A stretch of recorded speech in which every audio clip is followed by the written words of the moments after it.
Assalamualaikum warahmatullahi wabarakatuh. Halo anak-anak hebat, apa kabar? Bertemu kembali dengan channel Ibu Amelia Madonna.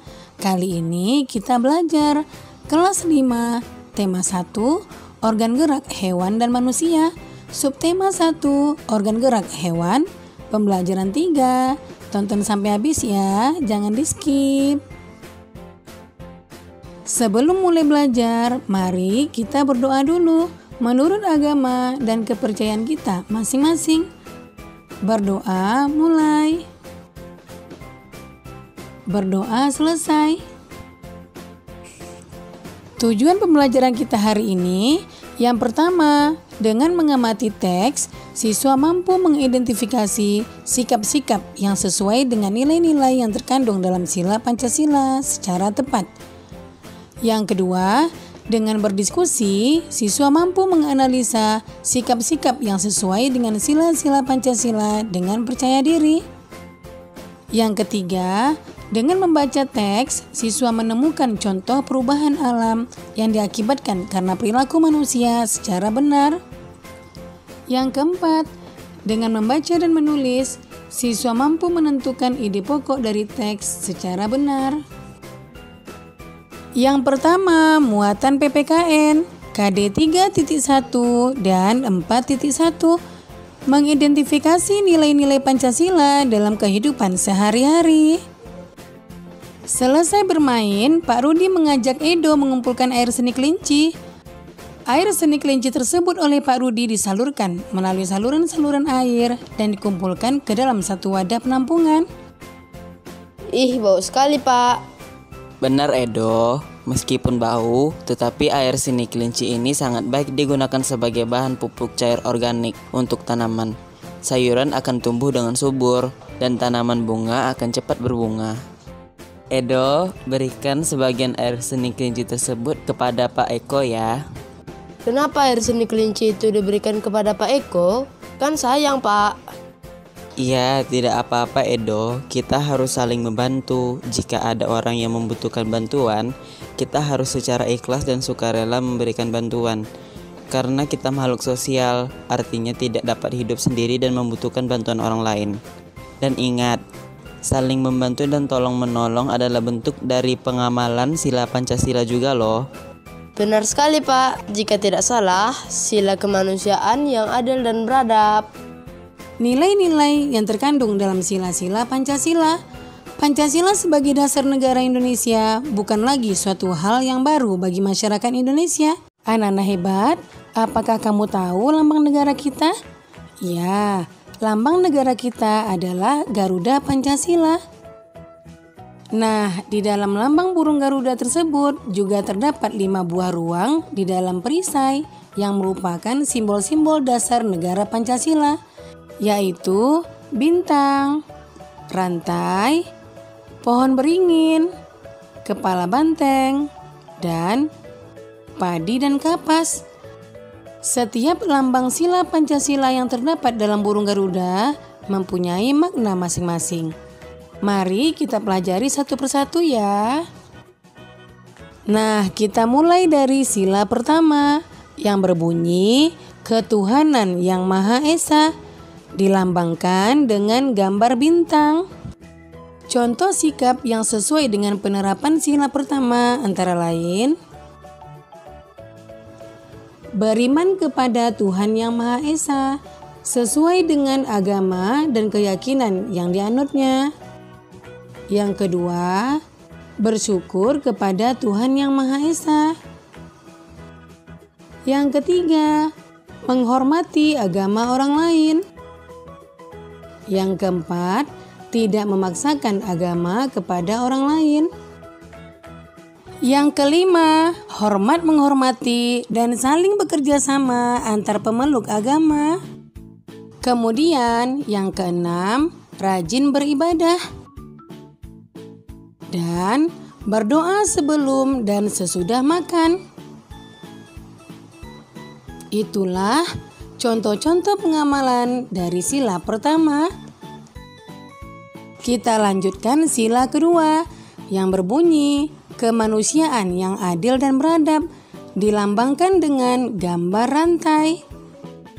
Contoh sikap yang sesuai dengan penerapan sila kedua antara lain, yang pertama, saling membantu dan menolong antar sesama manusia.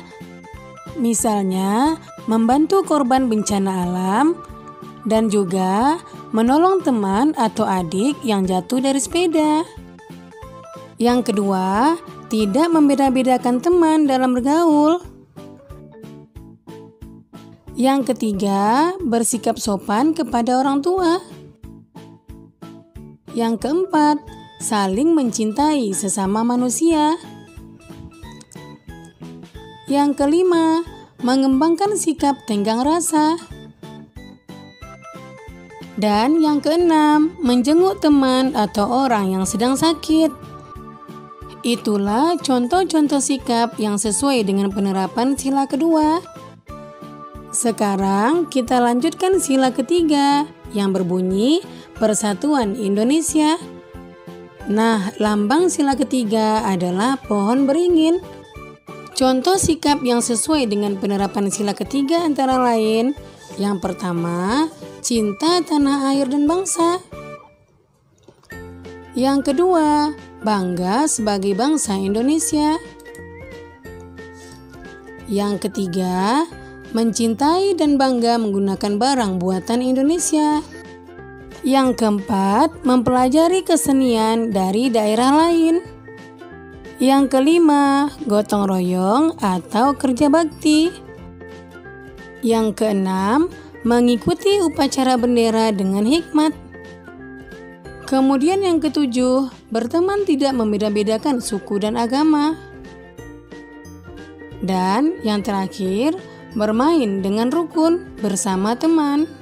Itulah contoh sikap yang sesuai dengan penerapan sila ketiga. Kita lanjutkan sila keempat yang berbunyi kerakyatan yang dipimpin oleh hikmat kebijaksanaan dalam permusyawaratan dan perwakilan. Lambangnya adalah kepala banteng. Contoh sikap yang sesuai dengan penerapan sila keempat antara lain, yang pertama, menghargai pendapat orang lain. Yang kedua, tidak memaksakan pendapat pribadi kepada orang lain. Yang ketiga, menerima hasil musyawarah dengan lapang dada. Yang keempat, mau menerima hasil keputusan demi kepentingan bersama. Yang kelima, mengutamakan kepentingan bersama. Dan yang keenam, musyawarah dalam pemilihan ketua kelas. Itulah contoh sikap yang sesuai dengan pengamalan sila keempat.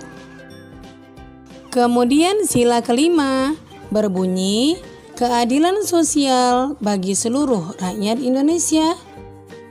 Sila kelima dilambangkan dengan padi dan kapas. Contoh sikap yang sesuai dengan penerapan sila kelima antara lain, yang pertama, suka memberi pertolongan kepada orang lain. Yang kedua, menghormati hak-hak orang lain. Yang ketiga, tidak berbuat curang kepada orang lain. Yang keempat, tidak boros dan suka menabung. Yang kelima, menghargai hasil karya yang dibuat orang lain. Yang keenam, melaksanakan hak dan kewajiban secara seimbang. Yang ketujuh, menghormati hak-hak orang lain. 8. Berbuat baik dan saling membantu serta bergotong royong. Itulah contoh sikap yang sesuai dengan penerapan sila kelima. Ayo mengamati. Anak-anak hebat, amatilah perilaku dan sikap orang-orang di lingkungan sekitarmu, seperti di rumah, di sekolah, atau di masyarakat. Tulislah perilaku atau sikap yang tidak sesuai dengan nilai-nilai yang terkandung dalam sila-sila Pancasila. Berilah tanda centang pada kolom yang sesuai. Nah, apabila kamu telah selesai mengerjakannya, cocokkanlah jawabanmu dengan jawaban berikut ini. Yang pertama, membeda-bedakan teman berdasarkan agama yang dianutnya. Yang kedua, suka mengganggu teman yang sedang beribadah. Yang ketiga, tidak menghormati pemeluk agama lain. Nah, ini tidak sesuai dengan sila pertama.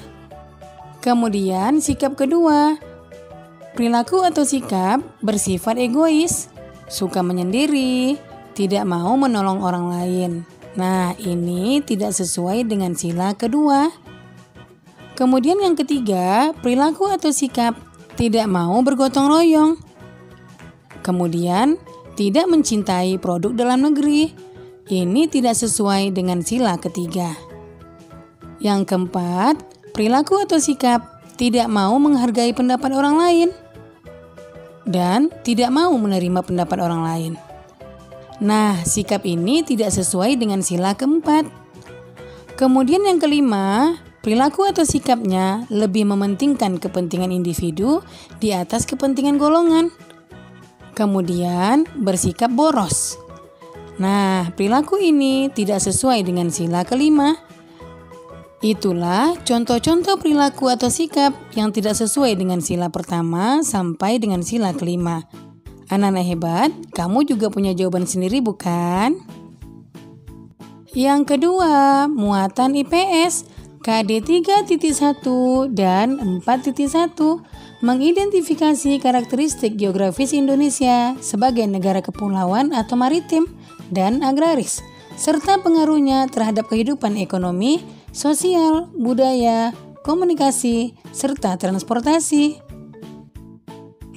Tapi sebelum kita lanjutkan, jangan lupa kamu tekan tombol like, komen, share, and subscribe ya. Juga tekan tombol lonceng notifikasinya agar kamu tidak ketinggalan video-video pembelajaran terbaru dari channel Ibu Amelia Madonna berikutnya. Terima kasih.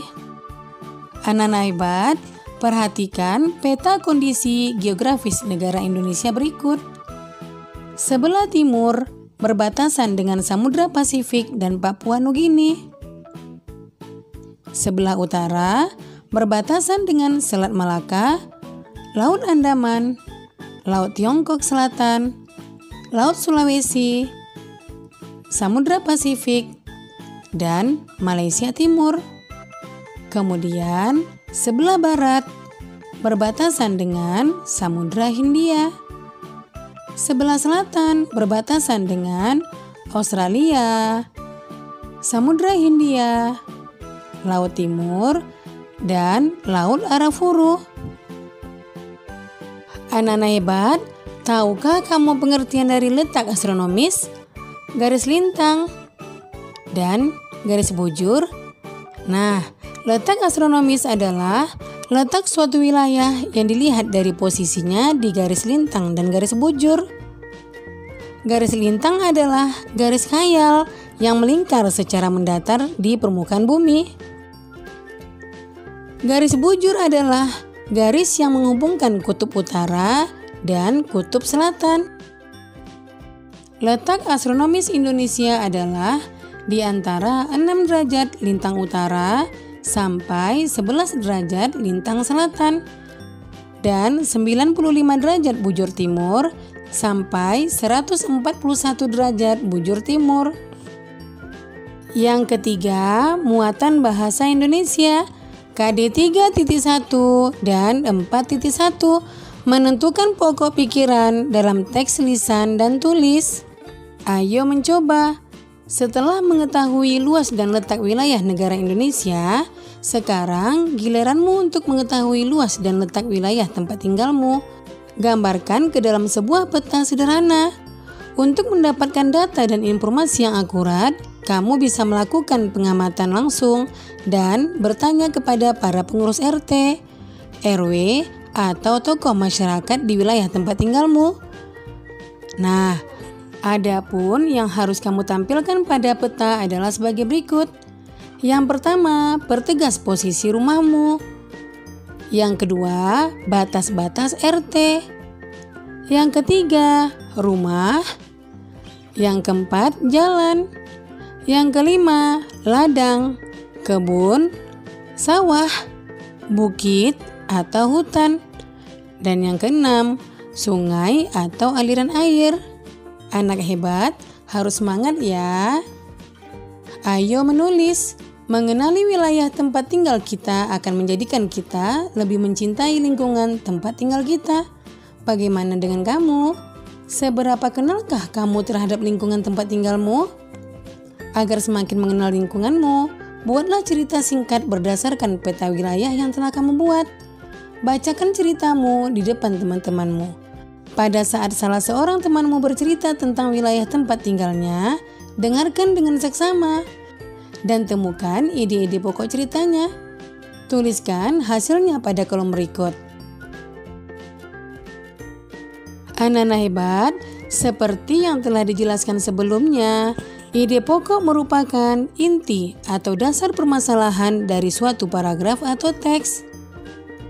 Ide pokok menjadi gagasan dasar dalam pembuatan sebuah paragraf atau teks dan dapat ditemukan dalam kalimat utama. Selain kalimat utama, dalam suatu paragraf atau teks juga terdapat kalimat penjelas. Kalimat penjelas biasanya berisi informasi tambahan untuk menjelaskan lebih rinci hal-hal yang disampaikan pada kalimat utama. Kalimat penjelas dibuat untuk mendukung pernyataan yang disampaikan pada kalimat utama. Nah, demikian video pembelajaran Ibu kali ini. Semoga bermanfaat ya. Jangan lupa kamu jaga kesehatan, ikuti protokol kesehatan, tetap di rumah, dan semoga wabah COVID-19 cepat berakhir dan anak-anak Ibu bisa datang ke sekolah lagi, bertemu teman-teman dan guru yang dicintai. Sekian, Assalamualaikum warahmatullahi wabarakatuh.